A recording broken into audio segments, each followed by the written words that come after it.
1월 30일 오늘의 말씀은 여호수아 20장입니다. 여호와께서 여호수아에게 말씀하여 이르시되 이스라엘 자손에게 말하여 이르기를 내가 모세를 통하여 너희에게 말한 도피성들을 너희를 위하여 정하여 부지 중에 실수로 사람을 죽인 자를 거리로 도망하게 하라. 이는 너희를 위해 피의 보복자를 피할 곳이니라.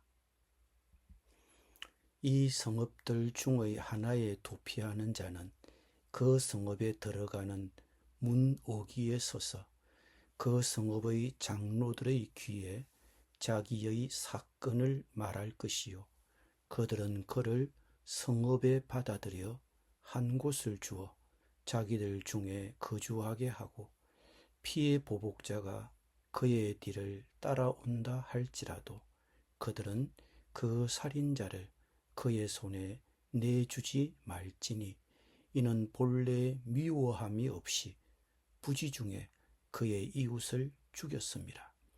그 살인자는 회중 앞에 서서 재판을 받기까지 또는 그 당시 대제사장이 죽기까지 그 성읍에 거주하다가 그 후에 그 살인자는 그 성읍 곧 자기가 도망하여 나온 자기 성읍 자기 집으로 돌아갈지니라 하라 하시니라.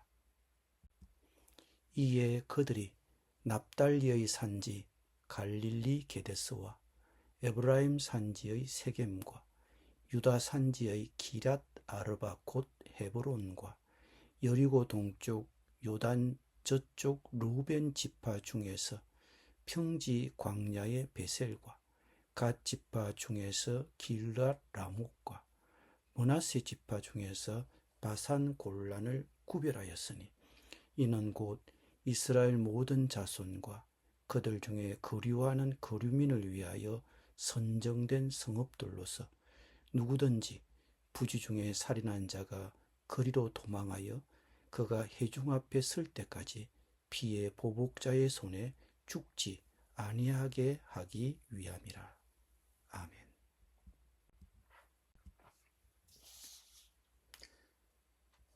출애굽기 21장에서는 다음과 같이 얘기하고 있습니다.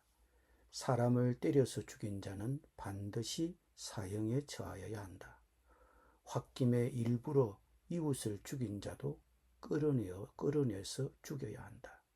심지어는 자기 부모를 때린 자, 사람을 유괴한 자, 자기 부모를 저주하는 자도 반드시 죽여야 한다고 했습니다. 그러면서 폭력 사건을 다룰 때 다음과 같은 원칙을 제시했습니다. 목숨은 목숨으로, 눈에는 눈, 이에는 이, 손에는 손, 발에는 발, 화상에는 화상, 상처에는 상처, 멍에는 멍으로 갚아야 한다. 이것을 동해보복법이라고 합니다. 피해자가 입은 피해와 같은 정도의 손해를 가해자에게 가하는 보복법입니다.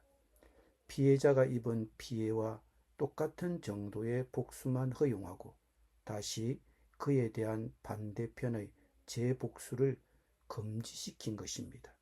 즉 복수의 악순환을 막기 위한 조처인 것입니다. 그렇지만 가해자가 일부러 죽인 것이 아니라 실수로 죽였으면 어떻게 하느냐? 계획적인 살해가 아니라 과실치사인 경우는 어떻게 하느냐? 하나님은 이 점을 염두에 두시고 모세를 통해 이스라엘 백성에게 제시한 기준이 있습니다. 내가 너희에게 정하여 주는 곳으로 피신할 수 있게 하라. 이 하나님의 지시에 따라 여호수아는 6곳의 도피성을 지정했습니다. 요단강 동편의 3곳, 요단강 서편의 3곳입니다. 전국 어디에서나 사고가 발생하면 범죄자가 쉽게 도피할 수 있도록 도피성을 전국에 고루 분산하여 설치한 것입니다. 그래서 우발적으로 사람을 죽인 자는 그 피해자의 가족이나 친척의 복수를 피해 자기가 거주하는 곳에서 가장 가까운 도피성으로 피신을 했습니다. 그리고 그 살인 혐의가 벗겨질 때까지 또는 대제사장이 생존할 때까지 도피성에 억류되어 있다가 자기 집으로 되돌아갈 수 있었습니다. 이런 도피성 제도가 중요한 것은 살인 혐의를 받는 자가 죽음을 피할 수 있었다는 점입니다. 생명만은 지킬 수 있었습니다. 사람의 생명은 소중합니다.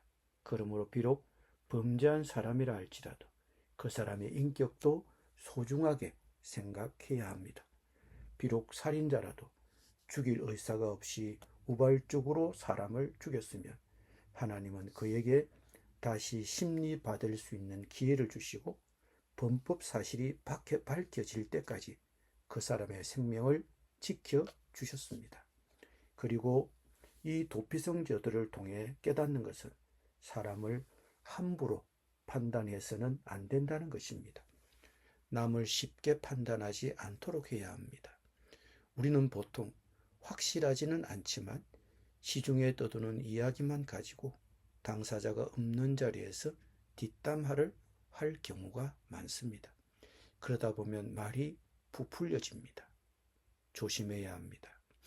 우리가 모두 남을 판단할 위치에 있지 않습니다. 우리가 모든 사람의 형편을 다 잘 알지 못합니다. 왜 그 사람이 그때 그런 잘못을 했는지. 그래서 하나님은 계획적이 아닌 우발적인 죄에 대하여는 죄를 묻기보다 보호해 주셨습니다. 이 도피성 제도가 주는 영적인 의미는 무엇일까요? 이 세상 어느 곳도 죄를 지은 사람이 안전하게 피할 수 있는 도피성은 없습니다. 특히 사람의 생명을 해친 자라면 더욱 안전한 곳은 없습니다. 그러나 오늘 성경 이야기를 보면 하나님은 부지중 살인한 자들을 위해 가까운 곳에 도피할 수 있는 피난처를 마련해 주셨습니다. 그러면 오늘날 하나님이 정해놓으신 도피처는 어디일까요? 예수 그리스도입니다.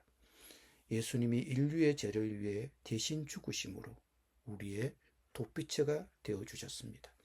성경은 이렇게 말씀합니다. 우리가 아직 죄인 되었을 때에 그리스도께서 우리를 위하여 죽으심으로 하나님께서 우리에 대한 자기의 사랑을 확정하셨느니라. 네가 만일 네 입으로 예수를 주로 시인하며 또 하나님께서 그를 죽은 자 가운데서 살리신 것을 네 마음에 믿으면 구원을 받으리라. 사람이 마음으로 믿어 의에 이르고 입으로 시인하여 구원에 이르느니라. 예수님은 하나님이 정해놓으신 우리의 도피처입니다. 하나님의 진노의 심판을 피하여 살 수 있는 유일한 길은 예수 그리스도께 피하는 것입니다. 예수란 이름의 뜻은 그가 자기 백성을 그들의 죄에서 구원할 자이심이라는 뜻을 갖고 있습니다. 주 예수를 믿어라. 그리하면 너와 네 집이 구원을 받으리라. 이 구원의 은혜가 우리 모두에게 있기를 바랍니다. 기도드립니다. 우리의 도피처가 되시는 예수님, 우리의 죄를 위해 대신 죽으심으로 우리의 도피처가 되어주심에 감사를 드립니다. 예수님의 이름으로 기도드립니다. 아멘.